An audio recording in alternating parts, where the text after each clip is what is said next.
The DADS television network quite frequently discusses the problems that fathers have: child custody, child support, and visitation.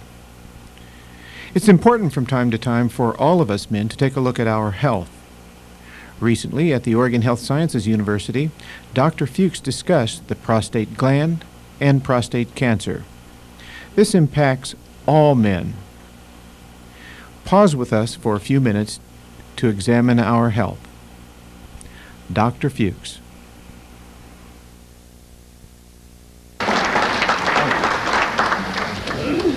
Dr. Goldberg didn't tell you that I was probably the first one to do a urologic diagnostic test on him that at least 90% of the people in this room have probably experienced or will certainly experience in your life. What I would like to do today is educate you about the prostate gland. How can an organ that at age 21, when we're fully sexually mature, no larger than this pecan nut, cause so much trouble? The problem with the prostate gland is that it continues to grow.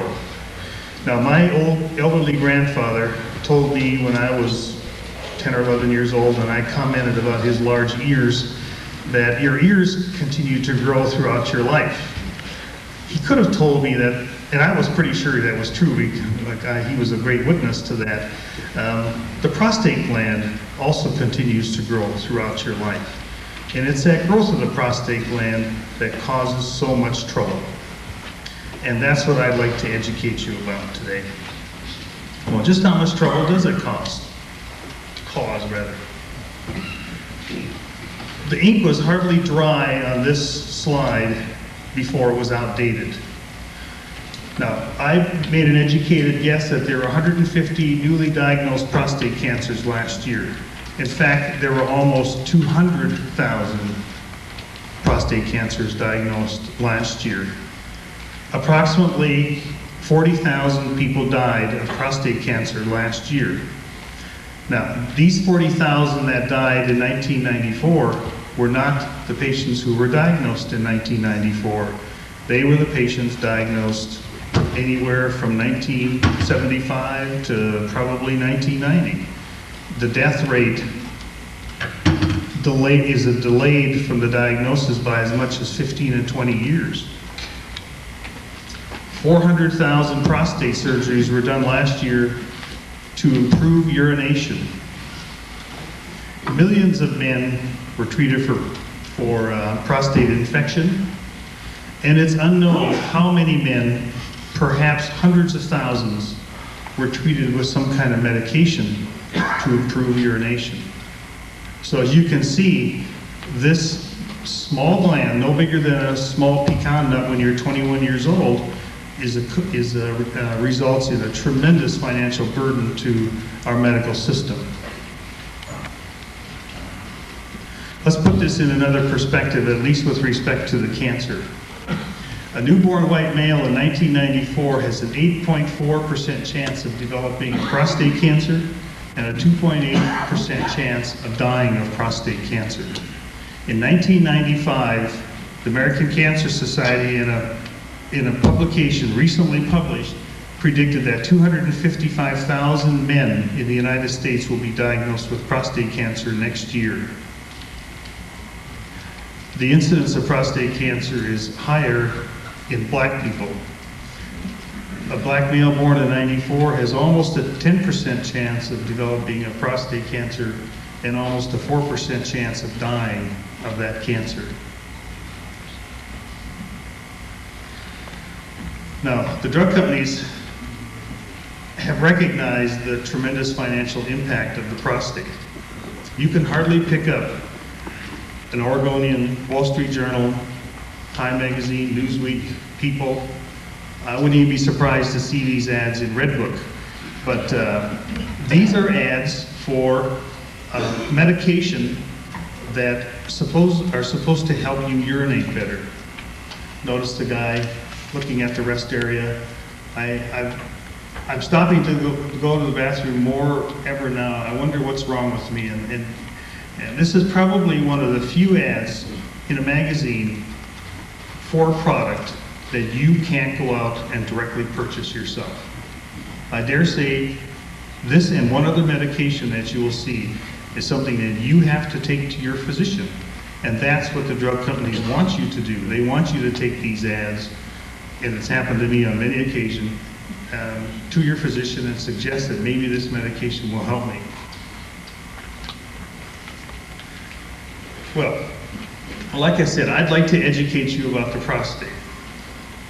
I suspect that none of you know, or few of you know, in what of the general systems of the body the prostate belongs. There's a digestive system, the respiratory system, the excretory system, and so forth.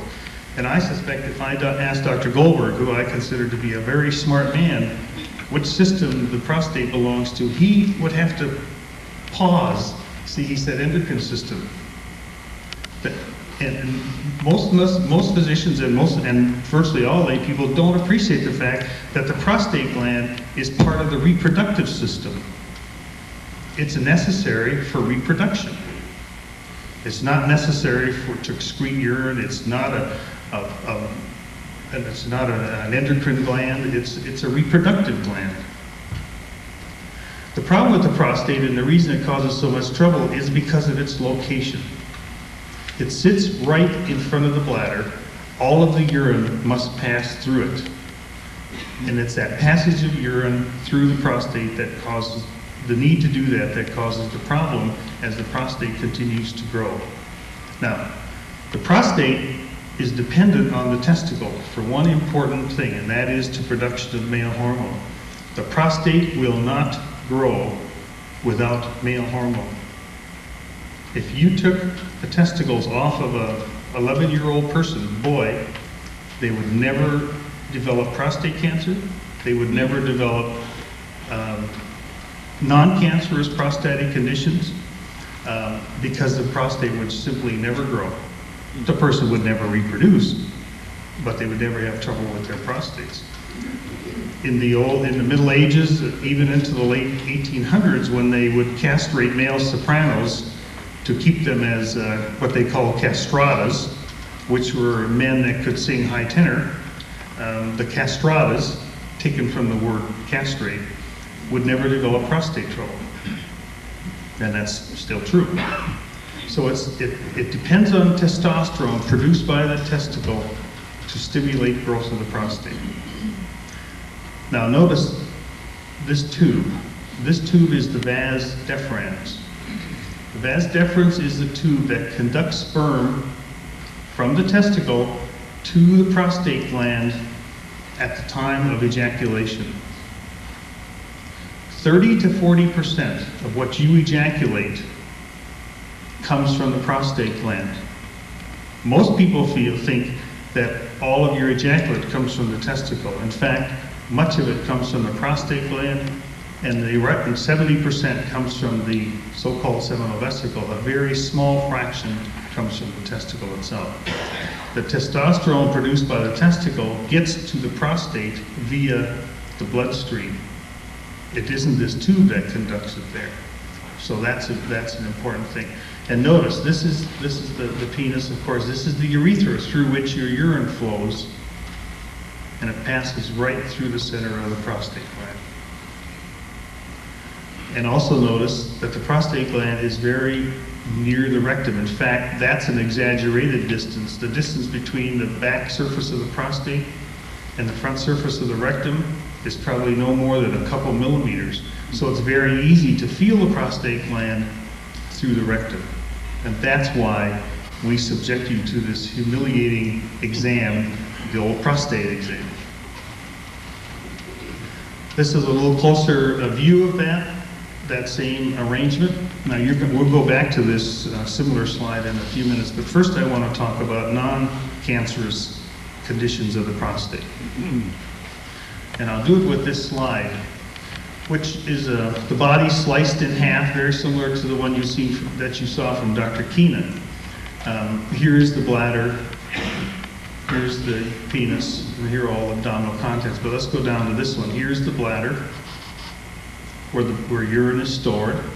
Here's the prostatic urethra, which is the tube that passes from the bladder through the prostate. This muscle, The external sphincter muscle is the pucker string that holds in your urine between urinations.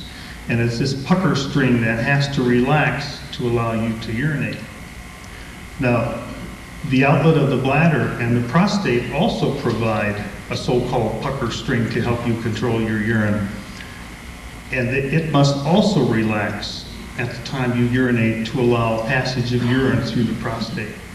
And then once it passes through this part, it passes out the urethra. Now, I'm going to show you a slightly different view.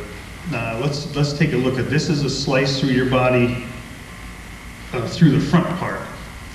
So you can see that this channel in an ordinary person is quite large. Now jump over to this. This is a picture of the prostate gland sliced in half. Here you can see what a normal prostate looks, situated in front of the bladder. This picture is taken as if you're inside the rectum looking up. And so this is the back side of the prostate.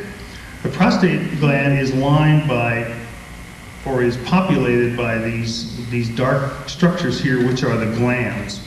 And these are the glands that produce the secretions that the prostate makes. These secretions are important for reproduction. These secretions have chemicals in it that cause your semen to coagulate. And the purpose of that coagulated semen is to hold the sperm together until it gets inside the woman's vagina and near the cervix. And then there are chemicals in this prostatic secretion that cause the coagulum to liquefy, and then the sperm escape and enter the woman's cervix and on their journey to meet the egg. Now these glands are the problem. These glands, are under the influence of testosterone, continue to grow throughout your life. And they continue to grow, and they cause the prostate to expand outwardly, and it causes the prostate to expand inwardly. Now go back up here. You can imagine that if the prostate gland is growing inwardly, this channel is going to start to narrow. And as this narrows, it's going to be less and less easy for the bladder to push the urine through it. Just like if you park your car on your garden hose, the water's not going to come through as well if you partially occlude it, and it's an obstructive process. Now the first thing that we as men start to notice is that around age 40 to 45 to 50, you'll notice that urine flow rate is diminishing, you don't empty as fast, or as we like to say, you're no longer able to write your name in the snow because you don't have the force and the projection to be able to do it. Now for a while the bladder is able to compensate for that obstruction by becoming stronger. It's like a muscle builder. It starts to work harder to empty, the muscle gets thicker, and the bladder compensates by squeezing harder. And for a while, that's fine. And that'll carry many men for years and years. As the bladder muscle becomes stronger, they compensate for the small passage, and they're able to do fine. Until the bladder muscle starts to tire. And after a while, and there's no telling when it's going to happen, some men it happens in their 50s, others in their 60s, 70s, 80s. My grandfather had prostate surgery when he was 94 years old in a little town in North Dakota. And thought it was the greatest thing that ever happened to him because after all these years he could urinate well again. Well anyway, after a while what happens is as the muscle starts to tire, the bladder doesn't empty efficiently, and every time you urinate, you only empty half of your bladder. And so the filling time, instead of being every 4 to 6 hours, suddenly becomes every hour and a half to 2 hours, and you start getting up at night to urinate. Now you don't notice it during the day because it's sort of part of your routine, but if it starts to interfere with your sleep, then it becomes a problem. And that can become worse and worse and worse until your effective volume may be only an ounce or so, and then something needs to be done about it.